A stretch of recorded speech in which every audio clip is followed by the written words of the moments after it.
Hello and welcome back to Level Up Architects, the channel where we explore the world of architecture one architect at a time. It's been quite a while since I've had a video up, a proper video at least, and I am so happy to be back. I am your host Lionel, and before we get started with today's video, I just want to mention a couple of things. If you're watching live, please feel free to ask any questions in the chat. I will come back to the chat at the end of the video and answer any questions if there are any. And also, yes, if you don't make the live broadcast, don't worry, I will be uploading this video to the channel probably tomorrow after a little bit of light editing. So yes, let's jump into it. Today we are going to be looking at Alejandro Aravena, this guy. He is a Chilean architect and has quite a reputation. He is a very, very good architect and one of my favorites. He has won lots of awards, including the Pritzker Prize in 2016. He's been a university professor and he has published several books. I'm just going to switch to this quickly and play this video in the background while we talk. He is also the founding member of an architecture studio called Elemental, or Elemental, however you want to pronounce it. Yes, he labels this studio as a do tank instead of a think tank, which I think is quite clever because it focuses more about doing the actual work than on thinking about it, which is quite good. The way I feel about his architecture in general is that he has a very dualistic nature. One part of his architecture is very heavy and rooted on the ground, and another part of it's always light and airy and full of natural light. A lot of it can also be seen as brutalism, which I will explain a little bit later. But yes, let's quickly get into some of his projects. The first project I would like to showcase is the Las Cruces lookout point. This is a resting spot for people who are walking the Pilgrim's Route. I believe it's also in Chile. Let me just check if it is in Chile. I'm not 100% sure. No, it's in Mexico. But anyway, so I like this because it's quite a heavy object in space and it provides a very panoramic view of the surrounding nature, and not just in a normal way. It very literally juts out into the how can I put it, into the valley, and gives a very awesome view of the it just gives a very good view. I am still not 100% used to doing this live, so if I do stutter or fumble my words, please excuse me. But yes, this is one of my favorite projects. What I also find very interesting about this project is it has no level floors. All the floors are at an angle, which is kind of strange, but also in a way it's appropriate because it means that no one has to worry about it. The structure, if it rains, water will just run off. Well, in this case, into the center, but I believe there's a way of getting the water out. So it helps doing that. The way this juts into the view reminds me very much of Moshe Safdie's Holocaust History Museum. I'll in the edited video, I'll put a little card up there if you want to go check that out. I think it's a very good project to compare this to, although this is much smaller in scale. Yes. Then the next project I would like to showcase is this, the Ocho Quebradas house. Excuse my pronunciation. It's not the easiest for me. Again, we see this very brutal, heavy structure, but this brutal structure has a couple of secrets up its sleeve. It's mainly built from cast in situ concrete, off-shutter concrete, that showcases the wood grain of the shutter work very clearly, and it kind of gives a very beautiful rough texture to the building. Here you can see at nighttime this building sort of starts to show that light side that I was talking about, that Aravena is good with. Where is this? Let me quickly have a look. I'm not 100% sure, but again, it's I believe it's in Chile. I'm not going to go and search for it right now, but there's a very good video that Channel 4 did. I'm not going to show a lot of the video. Here you can see this is how you arrive at the building. Let me do that. You arrive here, and there's no clear indication of where the entrance is, which is quite cool. You sort of have to go in between these two imposing forms. It kind of feels like this one is going to fall on you. And there's shutter work. The shutter work very nicely blends in with the concrete. You almost don't know where the concrete starts and the shutter work begins, but it's because of the type of wood that he chose that very cleverly blends in with the color of the concrete. I think there was one shot here that was quite good. Anyway, there we go. This quite nicely shows off the forms of the building, and the interior becomes all of a sudden light. That, I want to call it a chimney, looks like it's falling over. That's not just a chimney, it's also at the same time it's a light well into the space, and it creates this airy interior space. If I can quickly go back to the main shape of the building. Yes, let me go back to the other website. This larger shape houses all the bedrooms and bathrooms and the private spaces, while the horizontal block at the bottom is the public spaces like the kitchen. There's a very nice courtyard space which is open to the elements with this boma in the middle that opens up. The glass sort of just folds away and creates this light, open, airy feeling while still maintaining that very heavy brutalist form. So I like it. I don't know, would you like to live in a house like this? I, at the very least, would like to visit this as an Airbnb, if that's something that can happen one day. Let's just jump over to the next project. Number 3 for me is St. Edward's University's new residence and dining hall.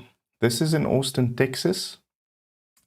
And again, it sort of showcases Aravena's love for brutalist architecture. I think he's sort of responsible for making brutalism a little bit more fashionable. Although this isn't specifically brutalism, it's more brickwork than anything else.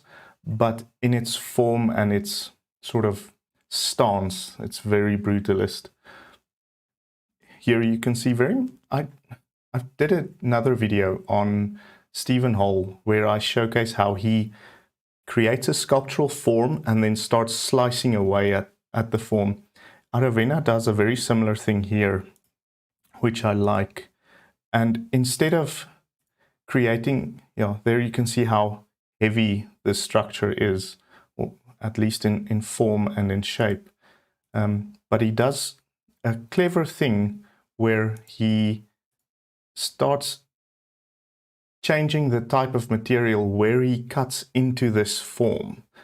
Not so much here, but in the earlier photos, I'm hoping I can get a photo where this is showcased a little bit nicer. Here, well, this is part of it, but here you can see he changes the material use to something a lot lighter, almost like the core of the building has an airy center instead of being so solid and heavy. I love the brickwork that sort of brings out that rustic textured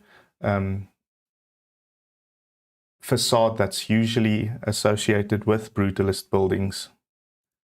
Yes, that's a typical architecture thing. Well, especially architecture students and architects in general, we love to go up to a building and just touch it. I don't know why. I think it has something to do with the texture of a building. It's just wonderful. Yes.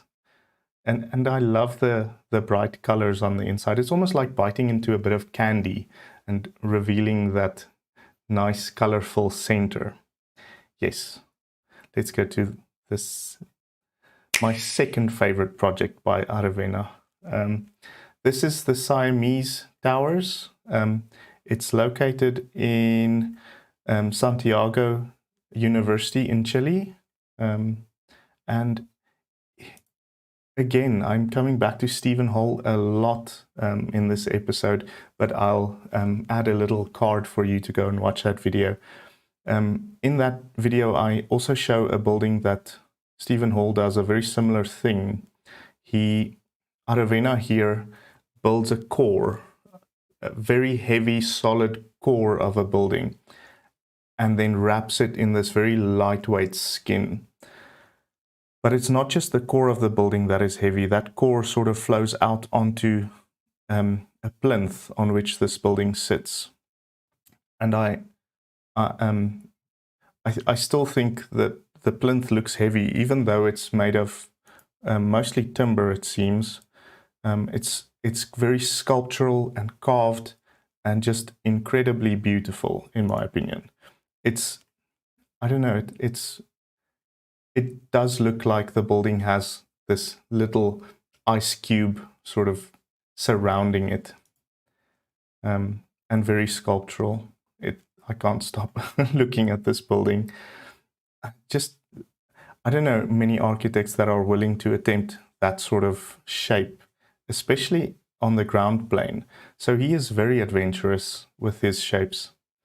So the last project I want to show you, I'm cheating a little bit here. I'm going to say sorry right now. I'm cheating a little bit here because my last project isn't one project, it's 3.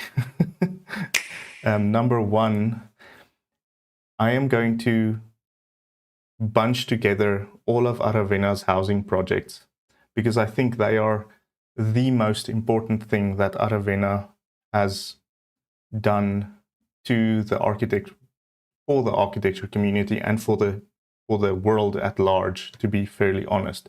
So there are 3 I'm going to showcase. Quinta Monroy housing scheme, which is in Chile. The second one is Monterrey housing, which is in Mexico, in Monterrey, Mexico. And the last one is Villa Verde housing scheme, also in Chile. So what makes these housing schemes so wonderful is not because they're beautiful or they're the biggest or the fanciest buildings, but they are most definitely they're the most important.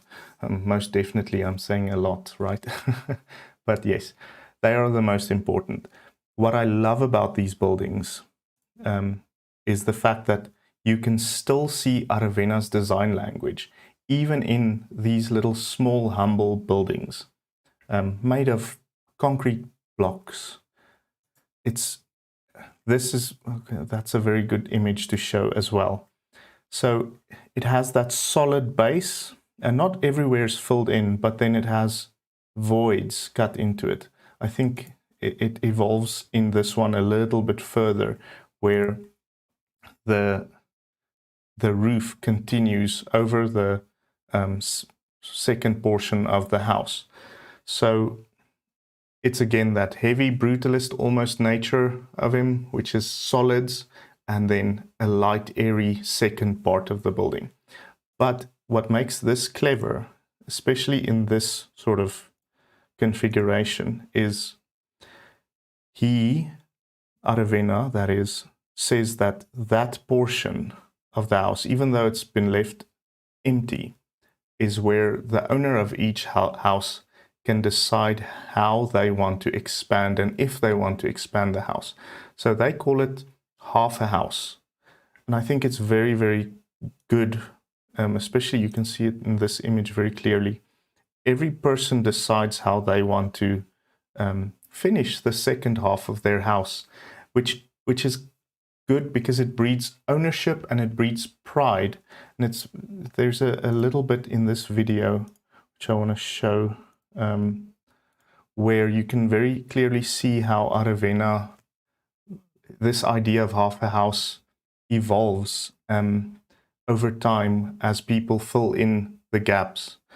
And this comes from Aravena's ideas of, well, he published a book called Incremental Housing and Participatory Design Manual. This manual explains how to get the community involved in the design process. Here you can see they have each decided how they wanted to fill in their bits of building. This person has a bay window. Most of them do a very similar thing in this image, but you can see here that not everyone does the exact same facade treatment. This person decided to take that facade treatment straight through. This one is still quite open. This one has a balcony at the top. They decided they wanted a balcony. And I love that about this sort of project. Aravena made this sort of housing scheme available on their website, so anyone can go and have a look at the plans for these schemes. But the most important part of it is this idea of half a house. I can't stop going on about it, but I guess I should. Anyway, this is a very, very, very important scheme to me, and also going forward. But those are the 5 projects I like the most from Alejandro Aravena. Yes. So now that you've seen specifically the last project I covered, I wanted to quickly remind everyone about Thankmas. Thankmas is the charity event that I am taking part in on the 11th of December, which is going to be a very big live stream again. And I'll be covering more of the sort of housing schemes, because the charity event focuses on a charity called New Story. They 3D print houses for people in need all across the world. And I think it's a wonderful opportunity to add my voice and to show and give examples of how architecture and design can help the situation, because homelessness is a very big problem across the globe. That being said, thank you so much for watching. Please remember to subscribe to the channel, ring the bell, like the video if you enjoyed it. The bell helps a lot if you want to know when I do go live. YouTube will give you a notification on your phone. Also remember, subscribing and liking is 100% free of charge. I make a joke about it, but not a lot of people realize that actually. And also, if you want, I have social media. It's on the side. Please follow me on social media so that you can stay up to date on what's happening on the channel. I'll appreciate it. Smash that like button, subscribe, do all of that wonderful stuff. And thank you so much for watching. And I will see you in the next video. Bye.